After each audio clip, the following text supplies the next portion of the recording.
I wanted to move to the First Nations Clean Water Act. Of course, it died on the order paper just before the last election.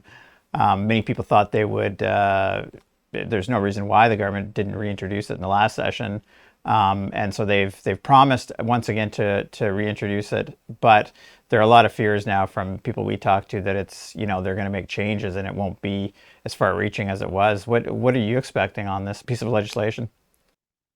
Well, I'm not expecting a whole lot, and hopefully they'll be studying it both in the Senate and the House so that we can have our say. But think about under the former conservative government, under Stephen Harper, when they had introduced First Nations safe drinking water legislation, that everyone thought, oh, this is going to solve the water crisis. But that's not what the ultimate intent of the legislation was. It was to transfer liability for lack of water to First Nations with no guarantee of funding. So I would actually like to see the Treasury Board submission that attaches to any new legislation that has a guarantee of needs-based funding.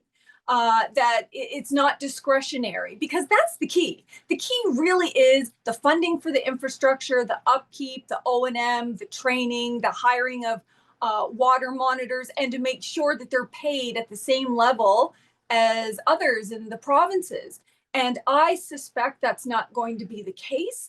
And so, what governments often do to delay really taking action is, oh, here's a piece of legislation or here's an amendment. But unless you have funding to go with it, it's not going to do much. Think about the Indigenous Languages Act.